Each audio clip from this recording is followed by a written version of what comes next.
이제 10분 됐네요. 문제를 다 풀어 놓으셨는가 한번 봐야죠. 어떻게 잘 풀었는지. 예. 6개만 맞으면 사실은 합격할 수 있어요. 60점만 넘으면 되는데 그래도 8개까지는 맞춰줘야 돼요. 자, 1번이요. 1번 문제 틀리신 분 있으면 안 되죠. 오늘 그렇게 연습했는데 1번 틀려버리시면 지방세에 해당하지 않는 걸 찾아라. 그러면 답은 종합부동산세. 여기다가 종부세 써놓지 않고 농어촌 특별세 써놓으려다 말았어요. 농어촌 특별세는 이거는 국세예요. 그래서 종합부동산세를 주로 문제를 내니까 여기도 종합부동산세를 답으로 내드린 거예요. 종부세는 국세예요. 종합부동산세, 국세. 정답은 1번이에요.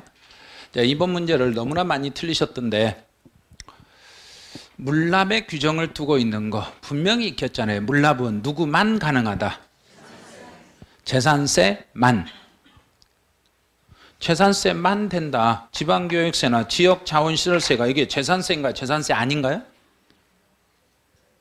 이거 재산세인가요? 재산세 아닌가요? 재산세 아니잖아요. 이거 왜 재산세예요? 이게 재산세로 보이는가요? 재산세 부과되고 재산세 병기된다고 해서 이게 재산세로 보이는가요? 재산세 아니잖아요. 이렇게 써놓으니까 다 세개라게 나요. 딱 하나 재산세만 된다고 했으니까 재산세 하나 딱 하나 1 몰라도 한 개. 여러분 답을 1번 하면 되지 뭘 그걸 3번을 찍고 막 그래요. 이거는 도시지역분 재산세 이거는 재산세네요.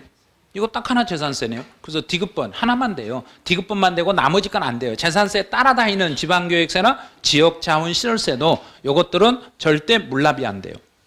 재산세 고지서에 여러 개가 기록이 돼 있지만 재산세 고지서에 여러 개가 기록이 돼 있지만 그 중에서도 누구만 된다는 이야기인가? 재산세만 된다 이렇게 하셔야 돼요. 자, 문제 3번은 이번에 이제 법이 개정된 내용이에요. 개정 내용을 여기다 만들어 놓은 거예요. 재산세 물납과 분할납부에 대한 설명으로 가로에 들어갈 내용을 순서대로 내라는 거. 물납은 재산세 얼마가 초과되면 1,000만 원 초과. 그러면 3, 4, 5번 중에 하나네요. 그다음에 분할납부는 250만 원 초과. 그럼 4번, 5번 둘 중에 하나네요. 250만 원 초과. 자, 몇 개월이다? 2개월. 그럼 답은 5번. 5번이 정답이 되겠네요. 그다음에 4번은 이제 지방세 체계에 대한 설명으로 옳은 걸 찾아라. 이게 이제 그 과세 권자를 물어보는 거예요. 취득세는 특, 광, 도. 등록면허세는 도, 구. 이거 틀렸네 여기는. 1번은 맞았는데 재산세는 시, 군, 구. 이거 틀렸네. 지방교육세나 지역자원시설세는 배운 적 없으니까 몰라. 모르죠. 그럼 정답은 1번. 자, 문제 5번. 인세와 물세에 대한 내용으로 틀린 거예요. 이것도 지금 많이 틀리셨던데 보니까 취득세는 취득 단계마다 취득할 때마다 그럼 합산인가요? 개별인가요? 개별. 개별과세인 물세이고 양도소득세는 1년치를 양도자별로 합산하여 양도한 개인별로 합산하여 과세하는 인세이고 종합부동산세는 개인별로 합산하는 인세, 등록면허세는 등록 단계마다 그때마다 과세되는 개별과세인 물세이고 재산세의 경우는 토지는 개인별로 합산하는 인세이고 주택은 무조건 물세입니다. 주택은 물세 개념입니다. 그래서 답은 5번. 6번이네요. 용어 정리하고 관련된 내용으로 틀린 걸 찾아라. 앞에가 납세자 나왔네요. 납세자라고 나오면 뒤에는 누구를 빼라 이런 말 쓰면 된다 안 된다? 안 된다. 절대 안 되죠. 누구를 제외한다 그랬으니까 틀렸네요. 1번이 바로 정답이에요.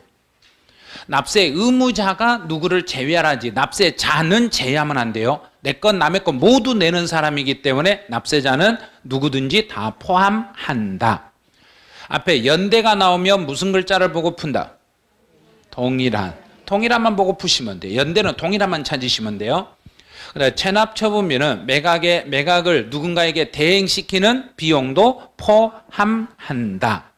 면세점이라는 단어가 나오면 무슨 글자를 얼른 눈에 들어라? 일정 금액 이하, 이하. 보증인 그러면 신고 납부다, 납부만이다. 납부만. 납부를 보증한 자를 보증인이라 한다. 자, 7번 문제네요. 틀린 걸 찾아라 그랬어요. 가산세라는 단어가 나오면 무조건 가산세라는 단어는 무슨 글자만 보고? 의무. 다른 거 볼 필요도 없어요. 의무라는 글자만 보면 돼요. 그다음에 두 번째로 보통징수는 편의상. 편의상이라는 글자가 나오면 무조건 특별징수. 2번 틀렸네요. 보통징수는 세무공무원이 걷어가는 걸 보통징수로 하고, 편의상, 이 말은 편의상 징수할 여건이 좋은 자로 하여금 그랬으니까 이거는 특별징수. 2번 틀렸네요. 요걸 답을 못 찾아내셨어요. 많은 분들이.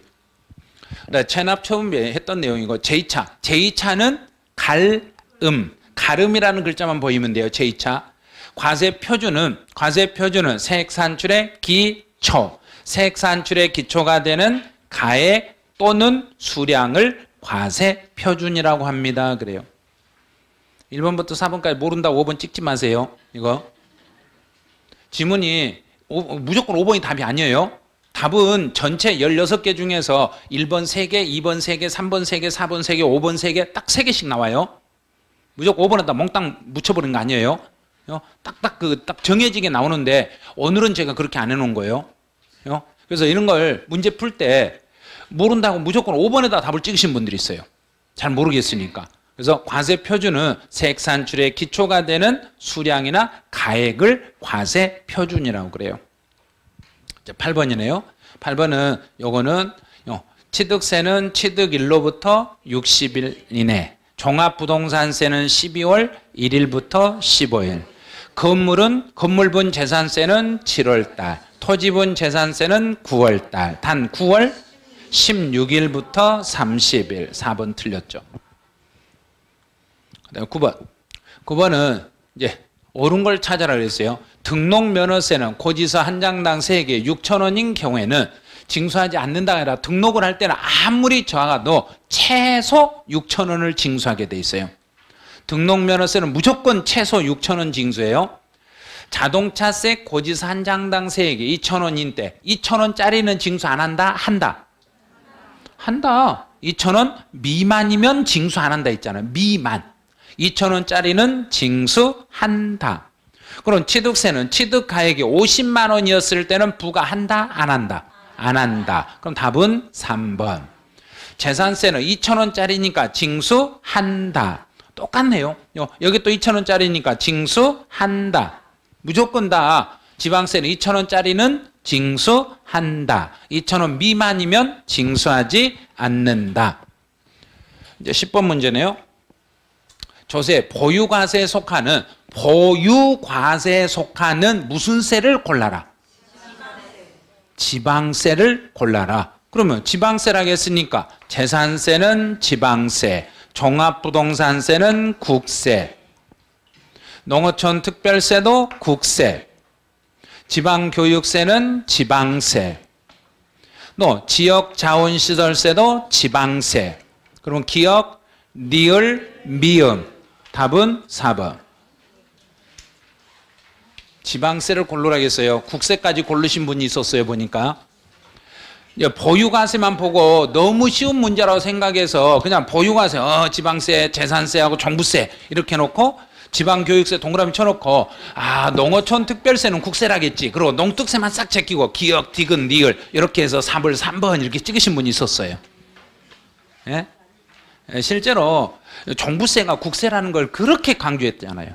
그래서 국세인가 지방세인가를 구분하고 문제를 풀으셔야 돼요. 자, 이제 오늘은 이제 처음 하신 분들을 위해서 어떤 분이 너무 고생하신 분이 자기의 너무 힘들 때마다 글을 써놨던 게 있어요. 그런데 그걸 제가 오늘 여기다 따놨어요. 그러니까 처음에 오늘 처음 세법 공부한다고 겁먹지 말시라는 이야기예요. 막상 해보면 아무것도 아니에요. 진짜 아무것도 아니에요. 해보면 아무것도 아니라니까요. 그런데 세상에는 아무것도 아닌 게 참으로 많은데 처음에 시작할 때가 너무 어려우시다는 이야기예요. 그래서 한번 요령만 붙이고 한번 내가 이걸 할 수 있다는 자신감만 붙으면 그때부터는 너무너무 쉬운 게 이게 세법이에요. 그런데 처음 시작이 어려워요. 처음 시작이. 그래서 이 말을 이걸 아마 여러분도 진짜 많이 알고 우리나라 진짜 유명한 선수 중에 한 분이 이런 이야기를 자기 그 메모장에다가 계속 메모해 놓고 다녔는데 누가 쓴 저 글씨냐면 저거는 그 김연아 선수가 쓴 글씨예요. 자기의 그 엄청나게 자기가 힘들었을 때마다 쓴 거 있거든요. 그런데 그 중에 하나를 제가 따왔어요. 그 중에 하나를. 그래서 처음에는 어렵더라도 그냥 하면 끝까지 하다 보면 나도 모르게 그때부터는 자신감 붙고 할 수 있어요. 그래서 오늘 제가 처음 시작할 때 그랬잖아요. 말을 해라. 말을 입을 열지 못하면 문제 못 풀 거다. 그래서 제가 유심히 제가 오늘 말을 안 하신 분들을 한번 이렇게 쑥 다니면서 어떻게 문제를 풀고 있는가 한번 봐봤어요. 아니나 다를까 그분들은 거의 대부분 틀려 있었어요. 제가 수업하면서 다 지켜보고 있었거든요. 어떤 분이 말 않고 쓰고만 있었는가. 쓰시는 분들은 실제로 점수가 안 나와요. 말하신 분들은 진짜 잘 풀고 있었어요. 말하신 분들은 다 알아버리거든요. 내가 이거는 이거구나 이건 이거구나 알 수 있으니까 그래서 문제를 푸는 거예요. 그런데 쓰다 보면 이제 그걸 집에 가서 암기해야지 외워야지 그런데 그 전에 시험 봐버리거든요. 그래서 시험이 그거예요. 10월 30일 날 시험을 볼 때 내가 공부하고 시험 보러 가야지 하고 보는데 오늘 시험 날이네. 그거예요. 그러니까 수업 시간에 익혀버리라는 이야기예요. 수업 시간에 익혀버리면 집에 가서 할 일이 없어요. 근데 수업 시간에 익히지 못하면 집에 가서 이중일을 해야 돼요. 또 동영상을 들으면서 또 공부해야 돼요. 그럼 이중이잖아요. 그렇게 이중하지 마시고 수업 시간에 한 번에 그냥 끝낼 수 있도록 이렇게 보시기 바라네요. 네, 오늘 여기서 마치죠. 수고하셨습니다.